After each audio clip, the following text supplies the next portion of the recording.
All right, so we're ready to go. Okay. Our first question is, how did you come to be involved in the organization? And then talk about what capacities, what roles you've served. How did I become involved in the organization? That would be 1994. 1994, I think, was the first time I was on site, and it was before the Shipbuilding Museum had purchased the 80-story site. The museum was housed in the little schoolhouse building down the street, and had a small use of a small carriage house. Oh, really? Behind the Congregational Church across the street. The second floor, yeah. So the schoolhouse had the second floor in the building, which had been used as a dance floor, and that's where they had their meetings, etc. And when I first showed, that whole second floor was essentially empty. One small side room had some collection stuff in it. And the museum exhibits proper were on the first floor, and while extremely well done, they were in a 30-foot by 30-foot space.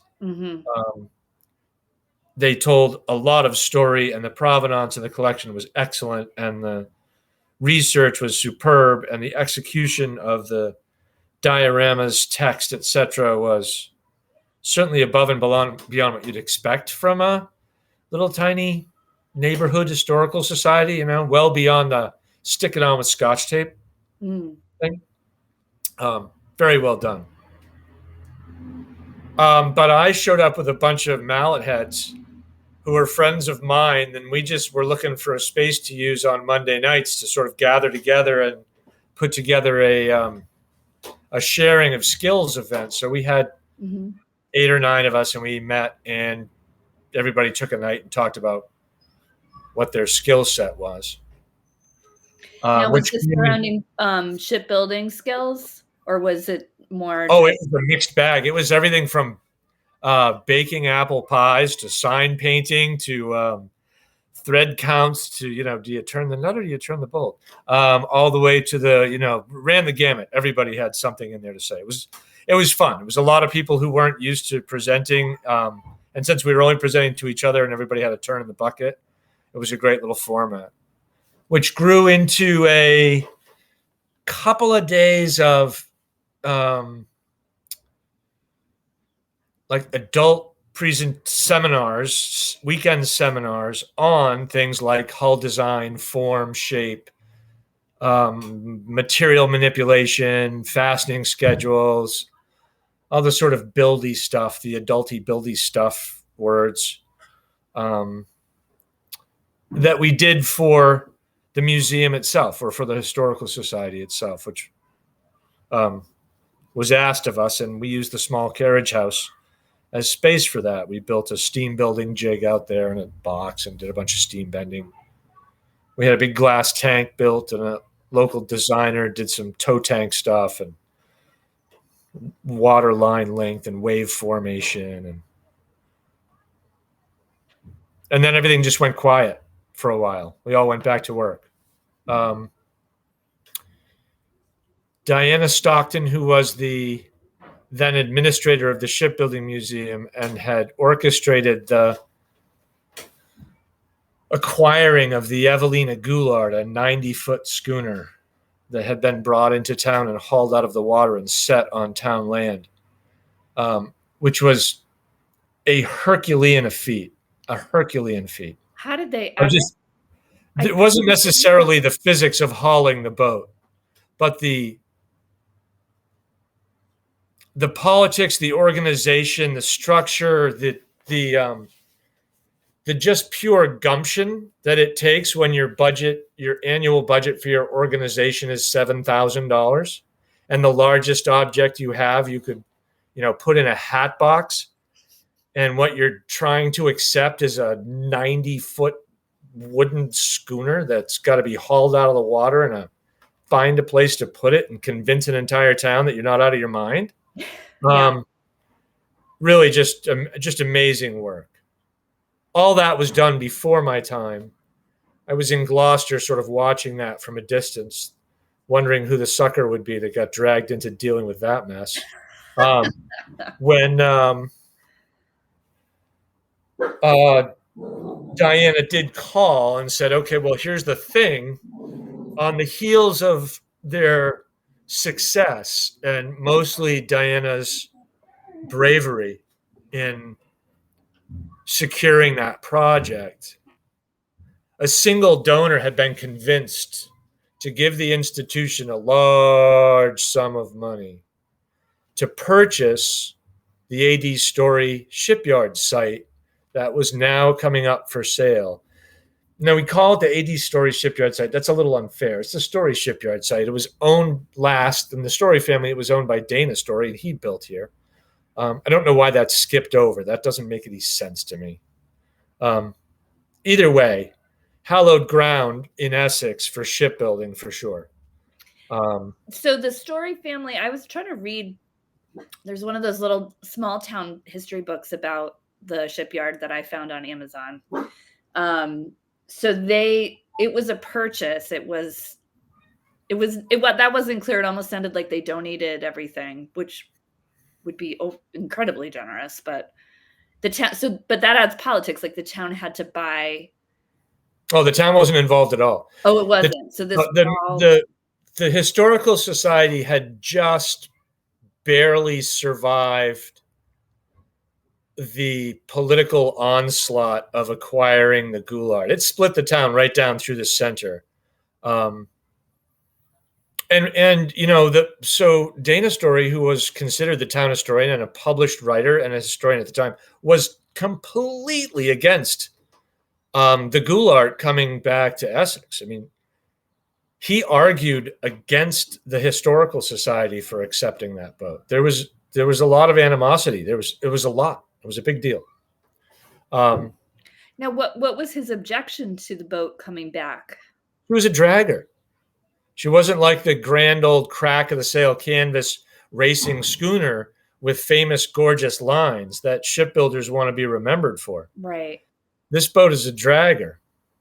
And the story that the boat had to tell, for some, didn't fit their vision of what remembering our dramatic history and what our namesake should be stapled to, which I always, again, it's a curious position to take, really, isn't it? It makes a lot of assumptions. But anyway, be that as it may, it's huge and really heavy and broken and not on your land. And they painted an accession number on the keel almost immediately, making it part of the collection, which meant it was entered in your care. What are you going to do now? Yeah. I mean, you just put your accession number on an object that weighs more than the building your entire museum is in. I mean, it's like mind-boggling, and you don't have any place to put it. You don't own any land. You don't own any land. What are you, crazy? And that's why the town was like, you're out of your mind. It's funny what a person with vision does, though, right? And you only learn that when you work close to or have an opportunity to stand back from someone with a sense of vision. Yeah. And you can't see what they're doing, and you're sure they're crazy too. But if you pay attention long enough, you get a sense of it. What the Goulart did was provide the critical mass to this little institution for it to be taken seriously in its endeavor. They weren't kidding when they said that they were talking about shipbuilding as an industry here and what that meant to surrounding communities. They weren't talking about pictures of boats, and they weren't talking about a toolbox full of, ancient hand tools you can massage with oil until they're all shiny again. They're talking about a couple of thousand giant working watercraft and what that takes to produce it. And so the little historical society, right, became all of a sudden put scale back on the map. And critical mass came into the game again. And that's what attracted the sincerity of interest from a single donor. secured enough money to purchase the adjacent boatyard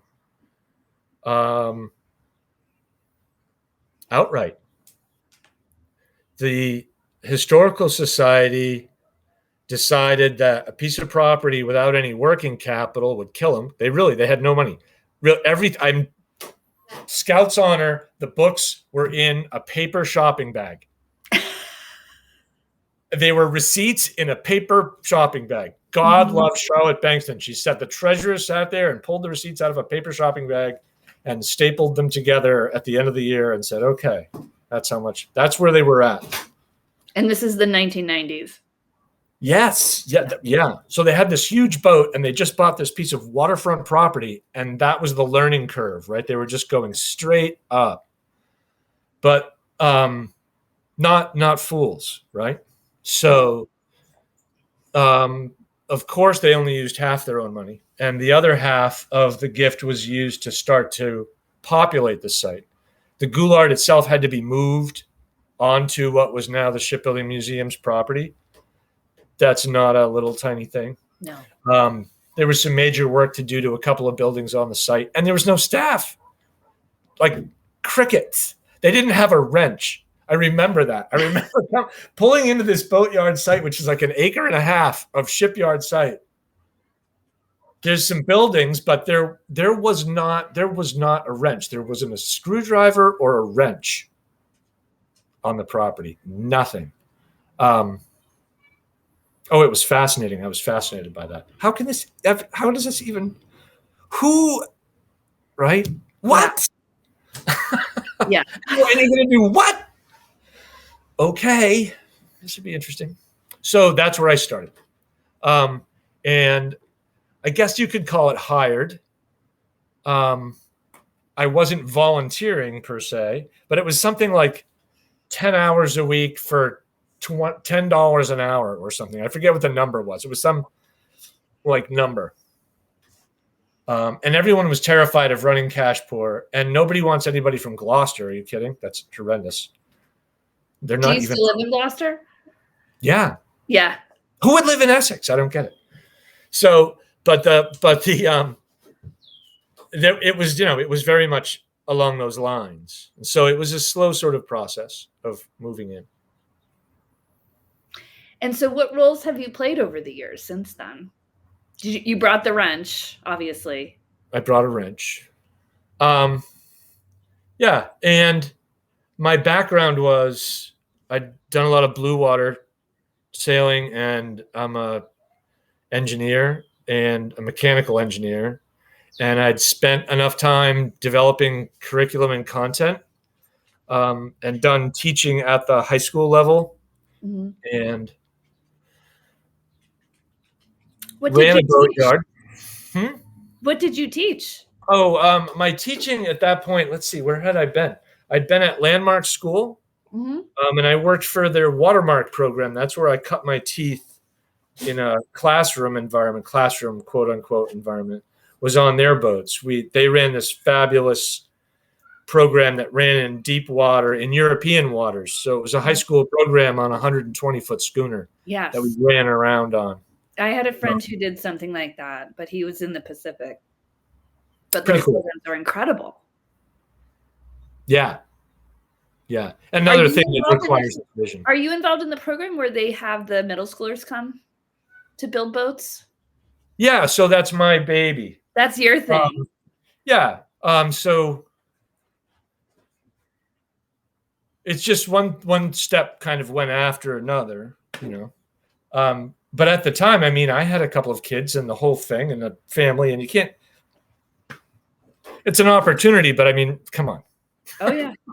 So I kept my day job, which was at the time I was running a boatyard in Gloucester. So there was a lot of overlap, and a lot of my skill sets, I could just shift gears almost seamlessly. So anyway, the question, I guess, was what were my jobs here, right? So I've developed the education program. I've done a lot of interpreting. I did a lot of build out on the site, physical build out on the site. I've been a board member at various times. I don't know. It's a list. Yeah. There's a list. Yeah. So, and over 20 years, you can kind of do a bunch of different things. Sure. But the middle school programming, I guess the education programming was my main drive for 15 of those years. Everything from kindergartners making toy boats all the way up through high school level teacher workshops on physics and material science. And there's just a great spot for that because you can just be honest. I mean, you don't have to create anything. All you have to do is look around and pick something up. I mean, look at this. How hard could this be? I mean, you don't need an imagination. You just need to be able to see what's in front of you. And I teach 8th grade currently. I've taught high school, but now I teach. God love you. And yeah, and they told me that you all bring in the 8th graders and build a boat with them. 2, actually. So we built. Well, we haven't done this in a couple of years, obviously, because COVID has beat stuff up a little bit. But I work in the middle school in Gloucester, so that's my job these days, which makes it easy for me to work with them. Originally, we started the program with a bunch of kids from Texas who flew in. They wanted to do something. They'd come here every year for 3 or 4 years. They wanted to do something a little more in depth. They were interested in spending 2 or 3 days here. What can we do? We concocted this building program where they would build 2 24-foot pulling boats in 2 days with the oars, the sails, and the boats. And then on the 3rd day, we'd launch them. They'd row around, and then they'd get in their bus and go home. And it was, a success as you would imagine that would be, right? I mean, it's pretty good. It was a lot of fun. And it required a lot of crew here from the museum's end. And the kids had a blast. And, it made it onto the local airwaves. And there was all kinds of press coverage. And then there was a big launching. And, families came in. The families flew in from Texas for the launch because their kids were so excited about the whole thing. It was really great. And then that whole program, as well as myself, sort of moved on. I went overseas for a while. That program changed. They went off and chased wolves somewhere in the Arctic. I don't even know what they were doing. And we picked it up again. And we picked it up with Gloucester's 8th grade because I had them handy. And one of the big problems with, as you know, middle school is getting them out of the building. You got to extract them from this ridiculous mechanical scheduled arrangement that makes life just awful for everyone. Yeah. And extracting a student even for a couple of hours can be impossible at times. But they made this, I won't call it an error because it wasn't, it was intentional. But when they built the schedule and cut a bunch of teaching staff, in the process, they built this little tiny house. So 2 teachers were teaching, they had a teacher teaching math and science and another teacher doing ELA and social studies, and put 40 kids in that house. Right. When they did that the first year, they sort of isolated them by taking all the program kids and dumping them in that same group to make their job of scheduling easier, which was a living nightmare for those 2 teachers because they were just exhausted. However, they were dying to get out of the building. They were incredibly talented educators and teachers par excellence to be able to do that. And it gave us a neat little package of 40 kids who were capable because mostly those kids are just bored. So we yanked them out. It was easy to get them out in June for a couple of days. We just scheduled it. I had some extra money in my materials budget. I talked to a few friends at the museum side. They threw in a few bucks to pay for staff. We got a jump on it. Kids came over and we built. And we did the same thing. We built 2 boats in 2 days and then rowed them. And we did that 3 years running. So now we have, that many boats. So there is there's a sizable fleet. Are other towns in the area interested in this? Is there interest in growing that program? There's a couple of other institutions that build. They're not quite that loony, right? They don't do middle school on that scale or at that speed. or with that goal in mind. Usually those programs are a day program during the school day for 5th grade. Everybody loves 5th grade. Mm-hmm.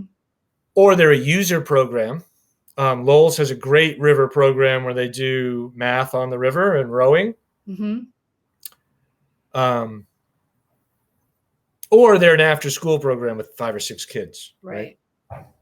But that's the just original project-based learning at its best. All the hands-on and the problem solving and all the different skills. It's amazing.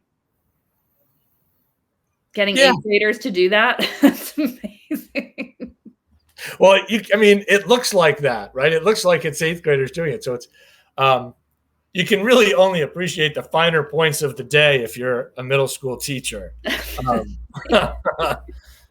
The rest of it is sort of like, oh, look what they're doing with students, and that's so fabulous. And look, they're out in the fresh air, and there's wood chips. But if you've done any work with middle school students at all, it's like, wow. It's amazing. That's cool. Yeah.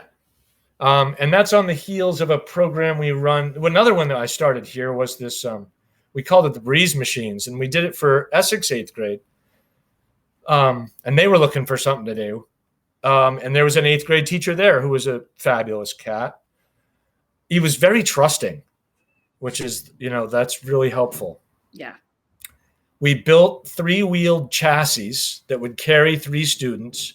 And then the students came in and designed their own sailing rig on quarter scale models of these 3-wheeled cars. And they worked for 2 days at quarter scale with fans on the shop floor. And they designed a sailing rig that would make this thing go to windward and downwind and broad reach, etc. And then using pipe and tube and electrical tape and clothesline and lumber tarps and wire ties, they would build their sailing rig full scale.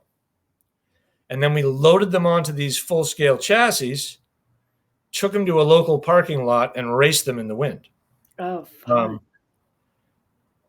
Yeah, that was off the hook. You couldn't get the parents off the cars. They were like, one group of them actually sailed out of the parking lot and onto 133. You get back here.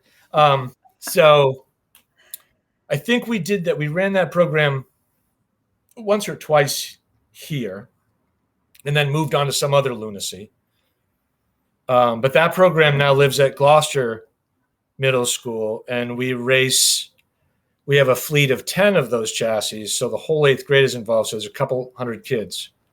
And they do the same thing, and they race on the oval track. Oh, neat. Right? Because we can do that in the fall. There's enough wind. And it's part of their curve and manage all that. It's their weather unit. Yeah. But this site has always lent itself, to that whole sort of, well, here's what you've got. Let's see what you can do. Yeah. And prototyping and mocking up and experimenting needs a little bit of inspiration, but it also needs some junk around, and you got to have a welder. You can't just like, oh, I'm going to put this together in my cellar on my off time. You have to like spend a week hard at it, 60 hours, and build. And you can't spend any money while you do it. And you need a bunch of talent and sounding boards. So the other part that this site brings, aside from the open space to do it and a collection of eclectic tools, sheet metal tools, woodworking tools, steel tools, everything you need for boat building, which is not just a handful of hand tools, right? No. It's a pretty good collection of stuff. But it also has a ton of opinions. So opinions walk into the yard all day long. Mm. They're in all kinds of different hats, and they have all kinds of different points of view. And sometimes those opinions that come in, they come in out of curiosity, and sometimes they come in because they had a thought and they want to pass that along. But being present at the site when those folks drift in and have that idea they're carrying or question they need to furrow out, is just, it's priceless, right? To be able to have that connection. So it's not a gated site where you got to pay your ticket and pull in. Here at the shipyard site, you just pull in part, and oftentimes someone will just pull in and literally stop in the middle of the road and get out, like park there. Like, okay, no, John, you can't, John, no. There's a truck coming. It's going to be right here. You got to would you just pull ahead? Oh, that's funny. I'm only going to be here for a minute. Yeah, sure. It does have that a bit of that where you pull up and you see it and you see the sign, and then as you get closer, you start to see the vessels and the structures, and you just kind of get curious and you wonder, am I allowed to drive down here? It kind of feels, it's a neat experience, but I can imagine people don't get it sometimes. Just get out. They want to look at it. And they're, is in the car like a skeptic, like, yeah. What is this? I don't know. That it's coupled coupled to the school, which has these plastically curated objects in a very narrow focused collection, together with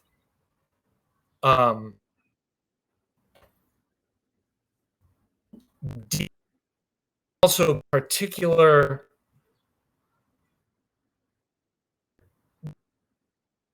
of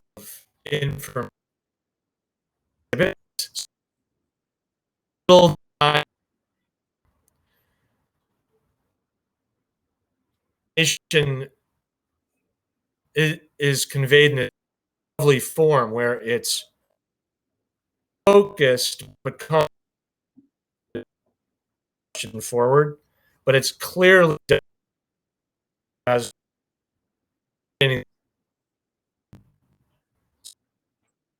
there. And that a site like that is connected to some of the shipbuilding, this lovely juxtaposition. Yeah. That about your professional integrity, worry about being judged because you've got holes in. That doesn't mean you don't know what you're doing.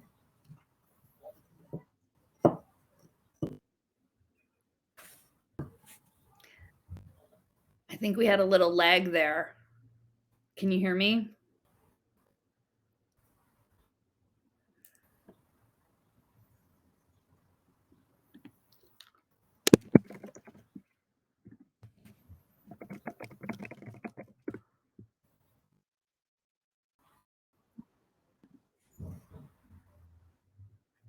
Here, yeah, your video a little. There you. All right, now is it closer to life?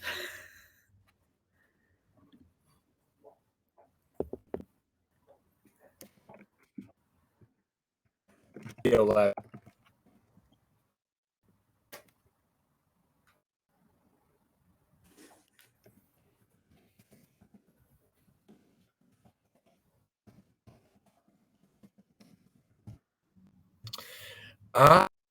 It's trying to, but it got like preludes. So let me see if I can close out. And if I take out an email,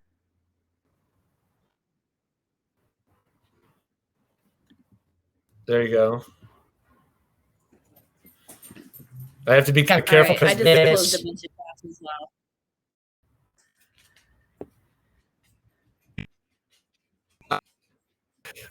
Yep, I think we got a couple for the comment board. Yeah. It's a pretty good connection. Okay. Can you still hear me? And I don't have a video feedback.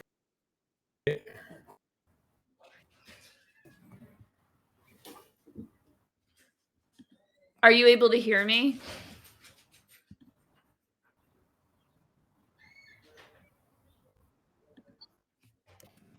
Yeah, I can hear in your audio at the moment. Oh, good. Yours has a little delay where I see you talking first, and then I hear you after. Yeah, yeah, I can hear you. You can't hear me back? That's funny. Do you want to restart so that, because we want them to be good, right?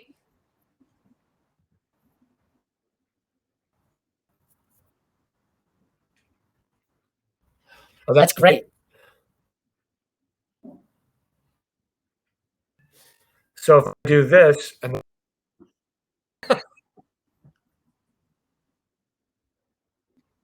I don't know. I don't know that it won't drop out.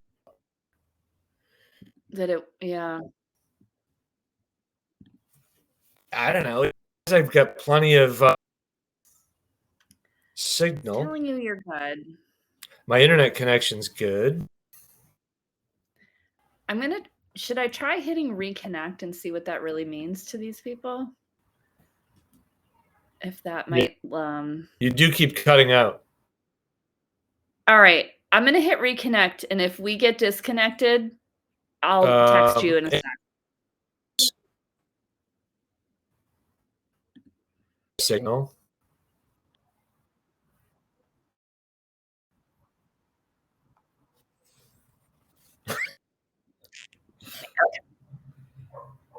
Yes, and there's a record icon, so we're good. Right. Yeah, so how does it represent, or how does it help tell the story of Essex, I guess was the question. I have that right. And I guess there's the obvious, right? There's institution that speaks to interpreting shipbuilding as the industry that was a driver for several hundred years. And obviously, if you tell that story, then you're telling the story of Essex. It's not, that story didn't stop, which I guess is the unique part. So unlike institutional,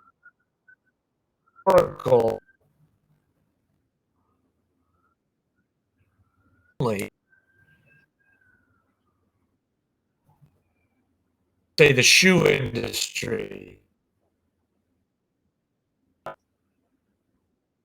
factories gone, and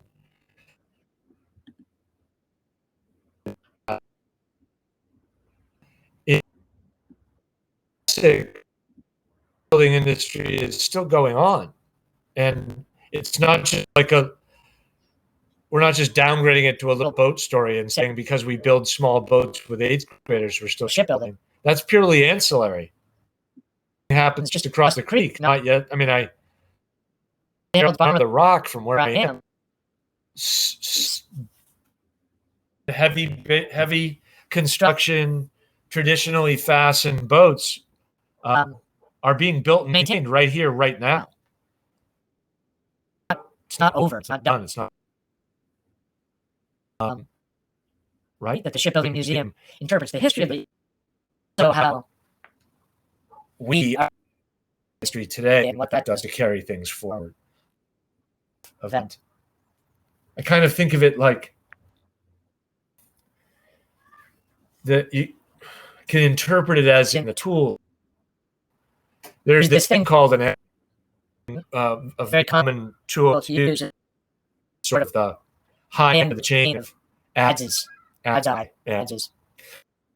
Very fine, sharp edged tool with some very fine ironwork that allow the sharpened blade from a handle of 2 to 3 feet and take off shavings that you would normally see coming from a hand plane, or take off chips that look like something a beaver had gone through in the woods.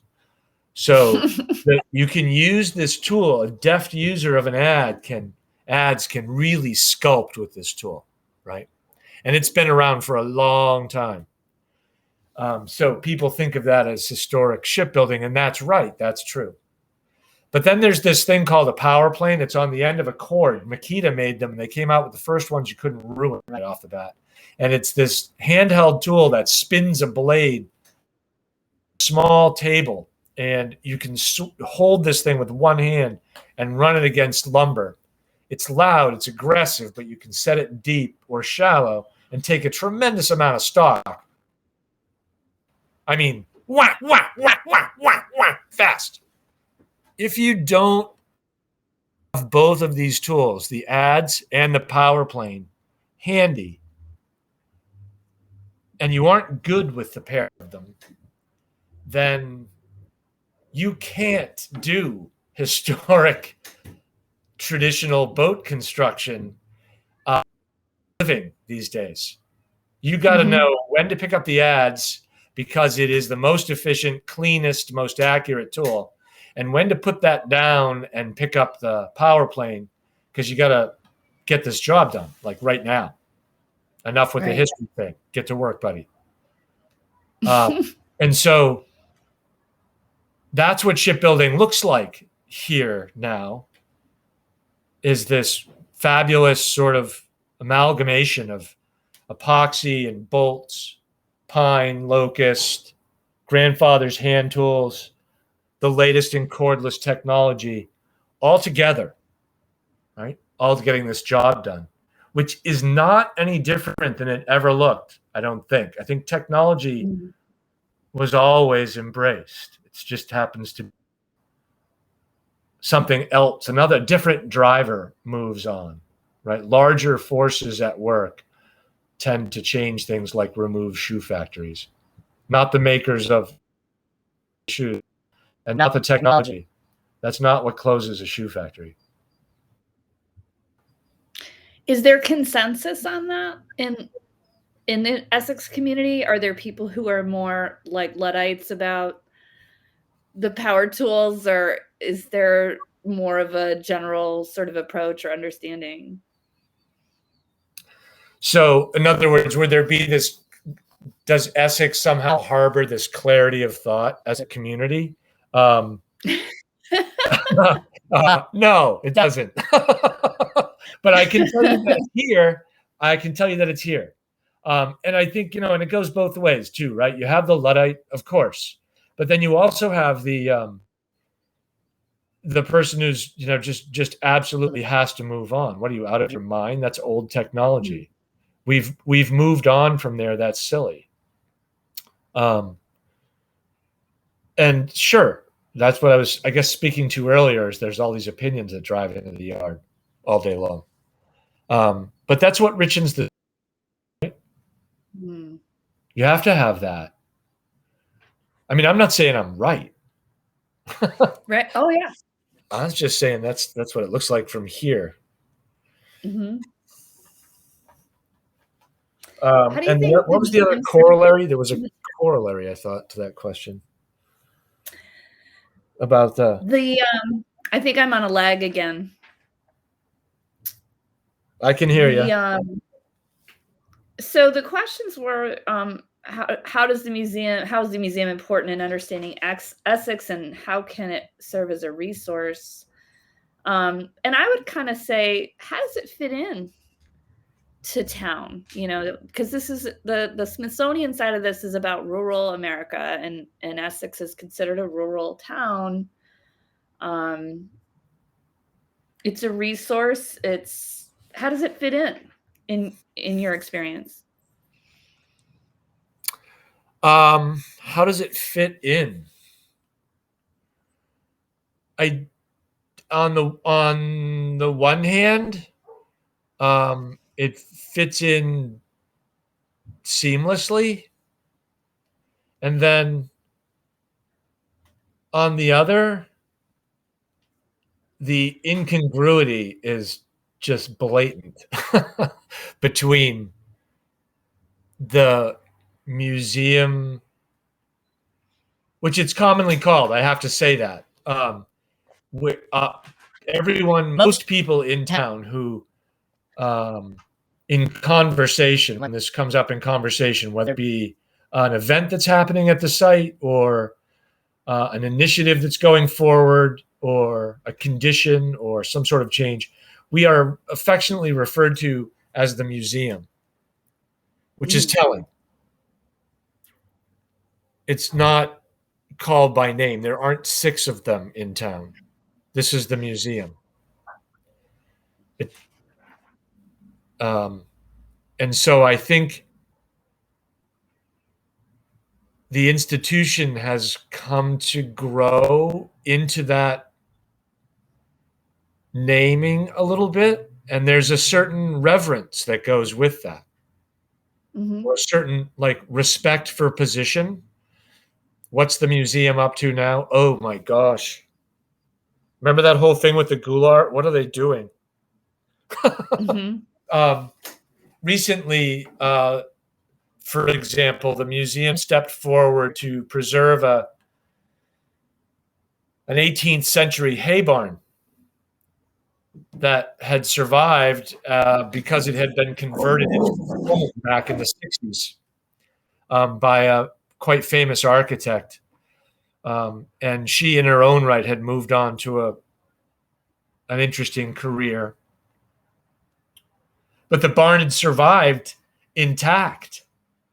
It was on a site that the town had decided needed to be used for its public safety building, and the small fire department and police station that was doing way too much work needed to be expanded. The decision was going to be moved from its foundation. The Historical Society, as all will, had no interest in the structure because it's going to be moved from its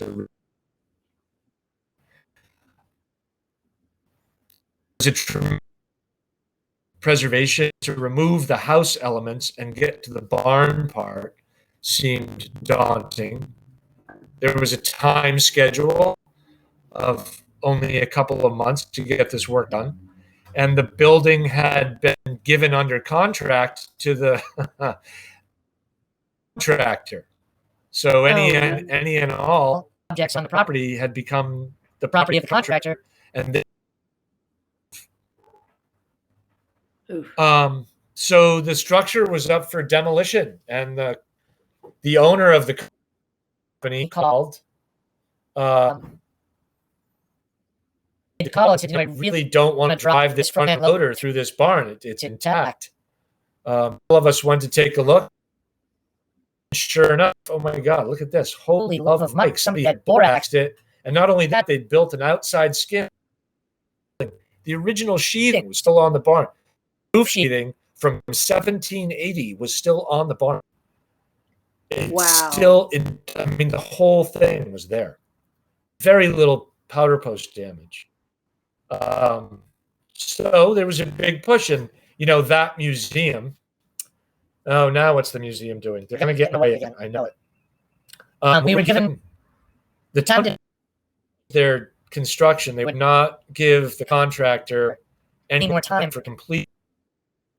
We had to work pretty quickly because the contractor couldn't 2 weeks for their completion date.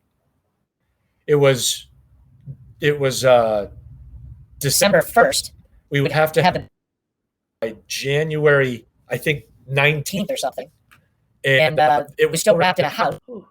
Money, and no contractor. So it was a little. And there'd been no survey of the structure either. So the upshot is that under budget and ahead of schedule, this little tiny museum, with the help of all its friends and those who could jump in to join, got that barn one tronolograph documented, plated, onto flatbed and into protective storage about schedule. In January, I'll say, in January, I don't know if I said that loud enough. My goodness. Yeah. So, what is it relevant? How is the museum?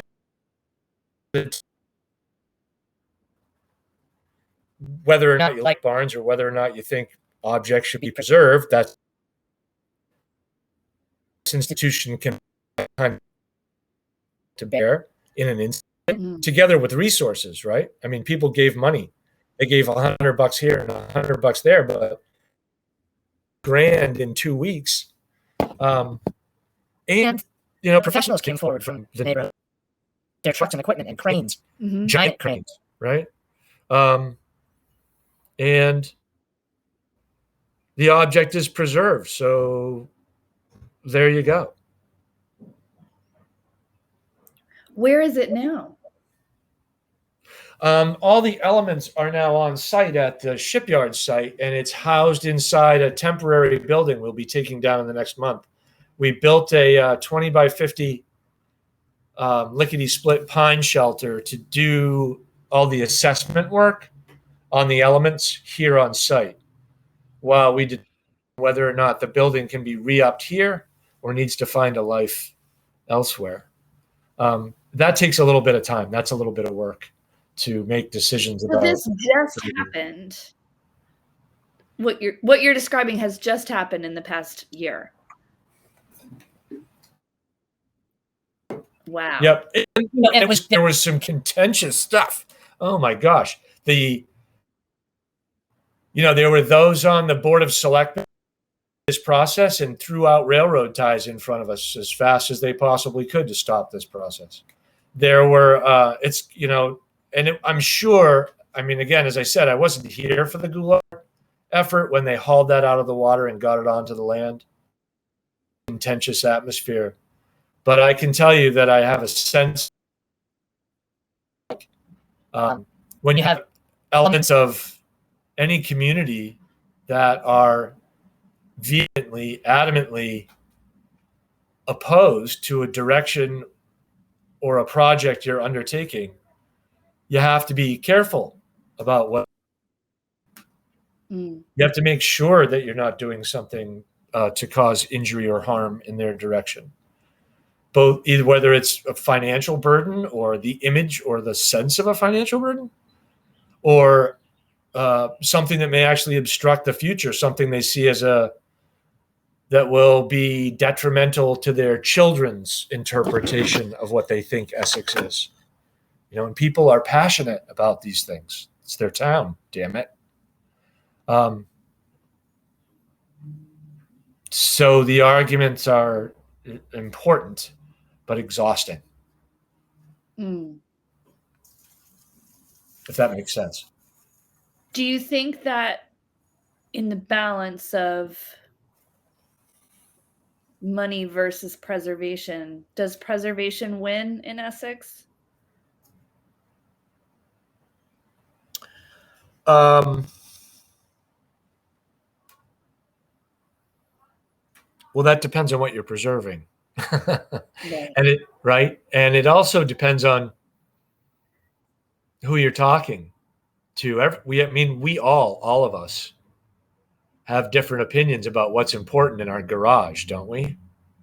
Sure. Like, can't we just throw that out? You're never going to use that. You're never going to use that. Can't we just get rid of it? Come on. So value. It's like a whole community of that conversation. Right.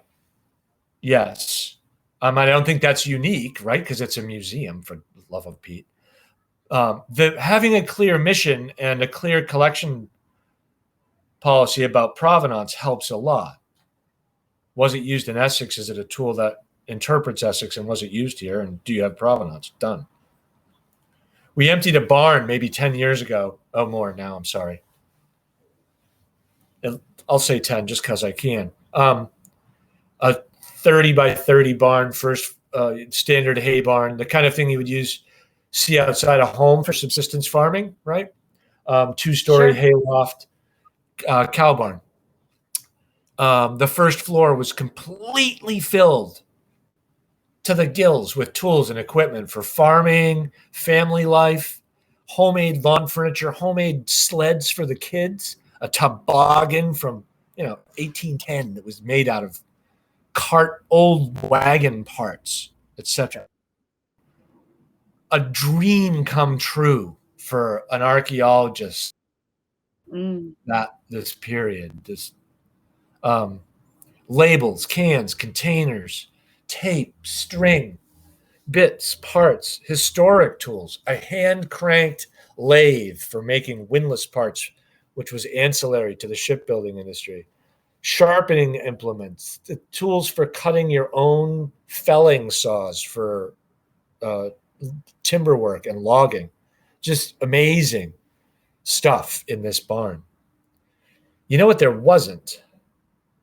Was a single penny, not a coin, not one red cent on the windowsill.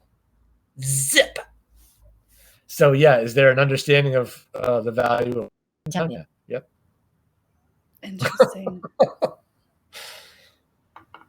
I think in terms of, there's even town to town in Massachusetts. I've lived in other states. I lived in Virginia for a while, which takes much claim on history like Massachusetts does, but there's towns that just have obliterated their history with mini malls and poor development decisions. And I look at Essex, and I think it is unique in that it hasn't gone that way. And there's got to be some kind of mentality or value that goes with that people just aren't having it. Like, we don't want, in Concord near where I grew up, they didn't want signs in town that weren't wooden, just little things like that you kind of think don't matter. But over the course of a lifetime, you can see the difference between Concord and Burlington, right? They look real different.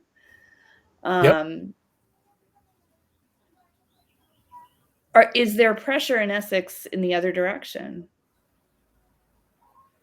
Sure. I'm looking at it. I mean, I can look out the window. There's a 30-foot tall brew pub right on the main street, right? There's a giant building that just went up on an island that you can see from the brew pub now. That's just this giant metal-clad storage boat warehouse, right? You're looking over this beautiful, pristine Great Marsh. And all I can see are plastic covers on boats and a new giant building that went up 28 feet tall on this pristine island. So, those are aesthetic questions, right? And no one lays claim to that. That's the rule. Aesthetics aren't your biz. Use, however, that's a different thing. Hold that building up. If you poured concrete and drove some sheet steel and poured concrete the ground around the edge of that thing at the river's face, then you have permanently marked the river, which no one in hundreds of years ever did here. Yeah. I mean, thousands of boats were built here, and wasn't even a trace, not even a timber sticking out of the mud left over. So you do quite a bit and not make a mess with your footprint. That's the difference. I wouldn't argue with anybody about their aesthetic. You do, carry out what you carried in. And then we're sort of even. I think that Essex has a lot with regard to that. They're not insulated at all. And then there's also a large group that are interested in making sure that outside bodies don't tell them what to do with their land. Mm-hmm. Right? Which is good and bad. Sometimes I was just going to say, is that a good thing or not? Yeah, and it's hard to say, right? There's no blanket rule for any of this that I've been able to conjure. Sometimes the state is just out of their mind with stupidity. Other times they can bring a professional bear that may not have been considered. Mm. It's hard to, it's not so large blanket. We're not going to let the outsiders tell us what to do. Would be unwise, and I think that there's still a amount of wisdom in time.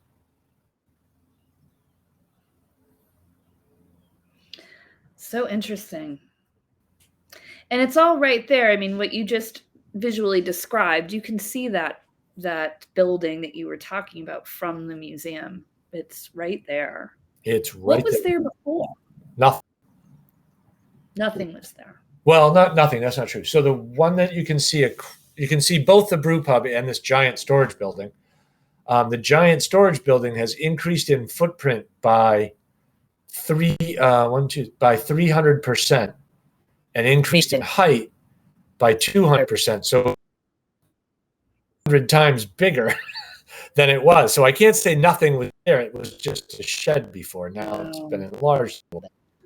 Now, where the brew pub is, there was a restaurant. It just wasn't 30. It was a restaurant. Okay.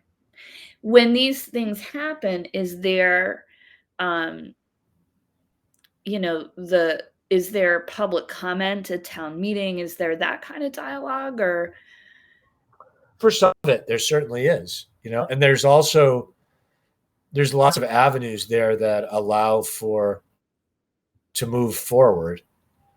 So you have zoning limits, and you have processes, and you have a conservation commission, and you have a planning board, and a lot of this stuff has to go through those processes. But I don't know. It sounds when you're a parent, a couple kids, and you're trying to make the rent. Yeah. You have to go to a planning board meeting to talk about somebody else's project. Do you really have that kind of time? Do you? Because I don't think you do continuously. Maybe when it's next door to you, or your grandfather called and said you really should go to this one, you do. But at this speed, it's so. This last question, I feel like, fits into this conversation so well. The museum itself as a resource, and your description of that preserving of that barn almost sounds like, and you can tell me if I'm off here, but it sounds like the museum kind of fits in as sort of the heart of preservation, of when you get to those moments of this is going to get demolished, or this is going to start obstruct, maybe those conversations about should we do this, should the town allow this, do those conversations come from the museum in many ways? I mean, not exclusively, of course, but is that part of the dialogue in the community? It is. It is. And I think that says a lot for what the institution has grown itself. Because if people didn't gather there and engage in this work and share this passion for sort of keeping all these past traditions alive and making them relevant to kids in the community and to people who are interested in boat building or just learning about it, without that, would the barn have ever been saved, right? Or do you maybe see the museum as a sort of gathering space for more work. It's not just about the shipbuilding all the time. It's also just about that kind of those things, all those community bound things, in my experience, just if there's nowhere to have the conversation, it's very difficult to get a movement going or to get support for making a change. That's true. I think that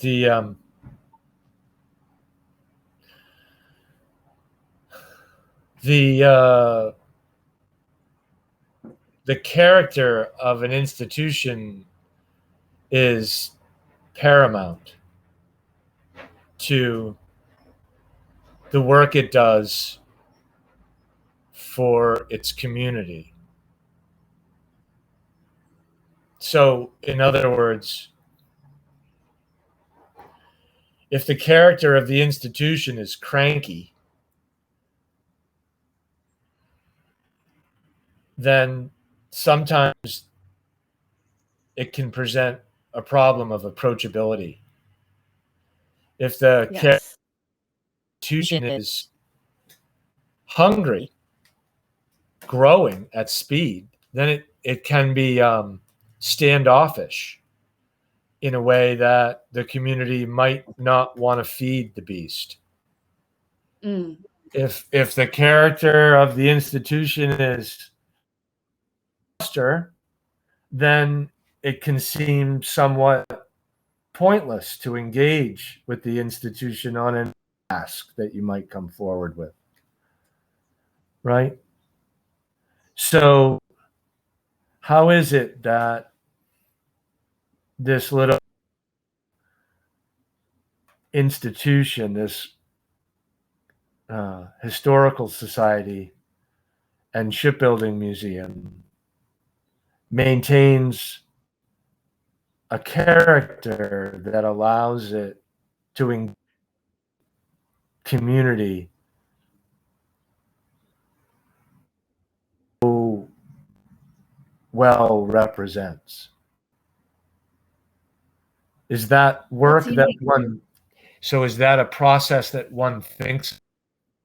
Should the board of directors of the institution have long, ruminous discussions and thoughtful hand-rubbing debates about how they maintain their institution in terms of its aesthetic and its mission and its decisions about growth? Or is it the kind of thing that can just, if you look at it, it goes away, so don't look at it. Let's just be who we are and march and hope that stays in sync with what the community needs. Or maybe just keep your ear to the ground. It seems like somebody's ticked off at you. I don't know. I do know that it is the character of the institution that wants change, its success in connecting with the community and its mission at large, right? Right now we have who understands wooden shipbuilding. That's pretty handy. It's not someone who has a degree as a curator who is trying to learn shipbuilding and its vocabulary. Right. Different approaches to it. Yes, that's different. You can build your education program from those two opposite standpoints as well. And I'm not arguing that one is right or wrong, but they do produce a different product. There is no doubt. In the end, that you end up with a different sense. Certainly in information. So, I don't know. At present, all is in flux, which is very exciting. And I think that has, a bit of an electric air around here. Happen. At any moment. Are people excited about this project, about the Smithsonian coming? And very excited.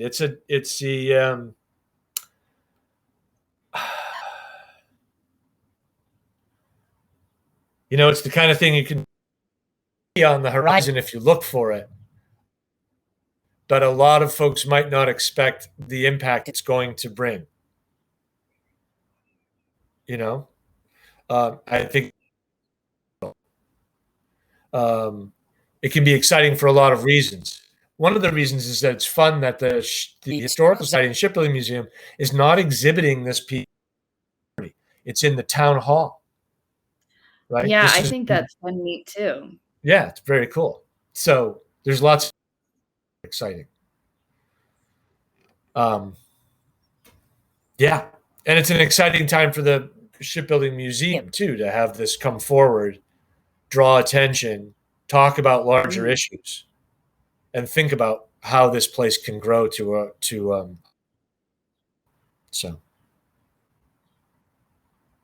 that's fun. It's something. Yeah. It's really, really cool. Are there any other stories that you can't help yourself but to tell, to put it on the record? Is there any great memory you have? What's the story you tell over beers? Something unique. A lot of this is about what's unique and what's something that would never happen except there. There's got to be a lot. It's a really long list. It's a really long list.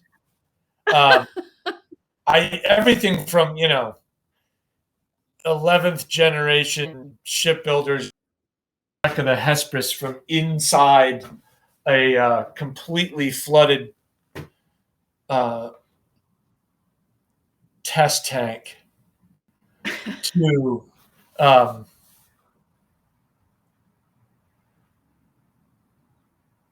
nearly dropping a several 100-ton object in the center of the yard into smithereens.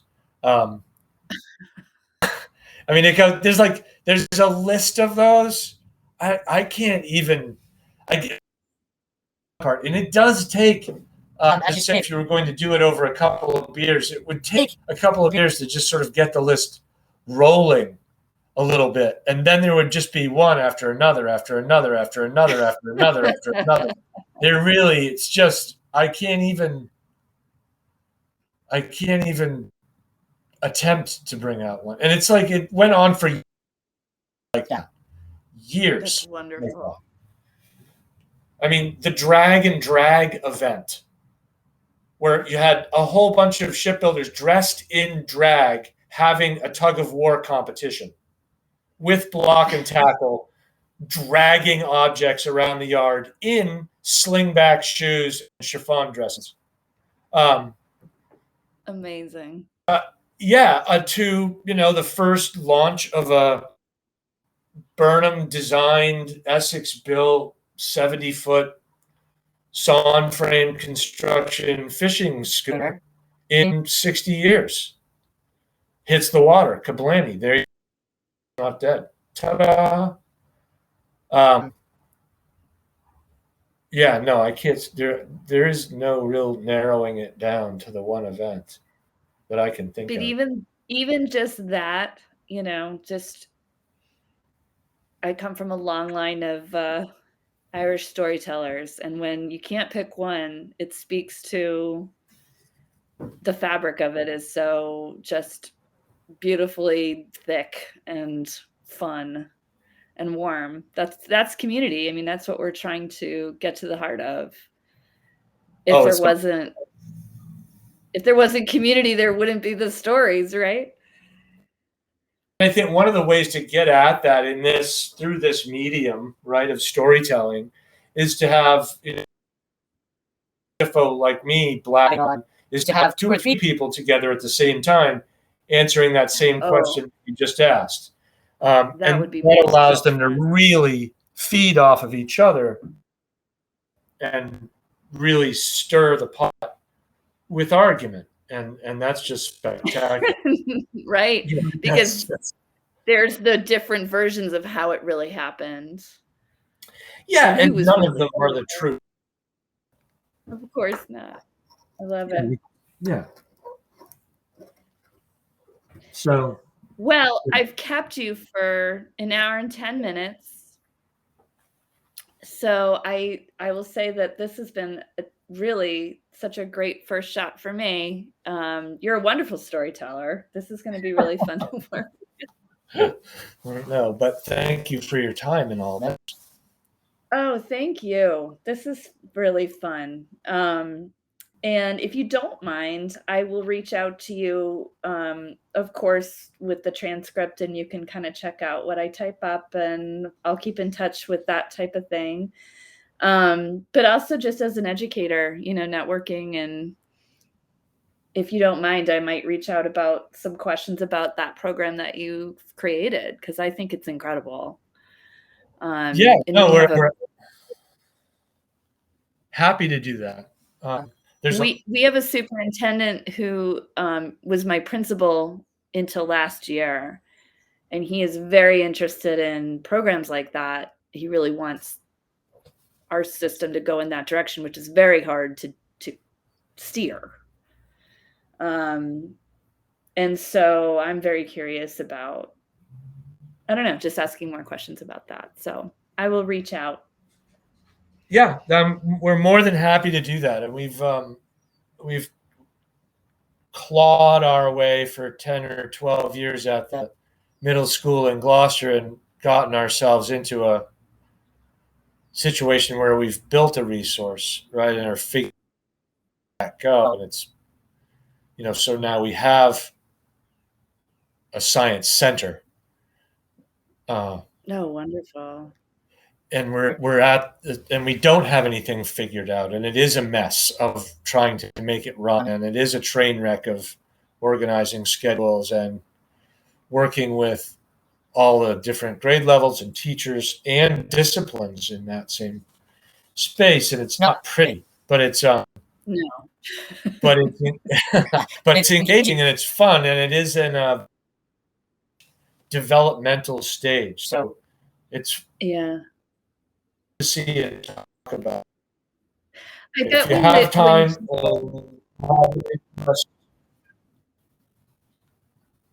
sorry, I lost you there. What did you say?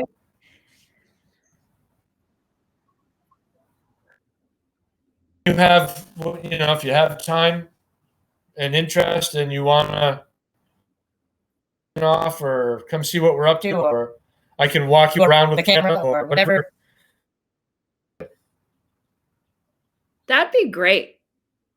I think my curriculum coordinator, I told him a little bit about, I didn't know very much about it until I spoke to you, but I said they build boats there with 8th graders. And he said, oh, we got to find out more about that. So if you don't mind, I might reach out and ask some questions, or maybe we can talk a little more about that off of the interview record. Sure. I think it's incredible, and so great to talk to you, and thank you so much. Well, the pleasure's mine. All right. Well, I hope I get to meet you at some of these events someday soon. It sounds like we will. Okay. Sounds great. Thanks so much, David. All right. Have a good evening. Enjoy the sunset. You too. Oh, yeah. You too. Good night. Good night. Good night.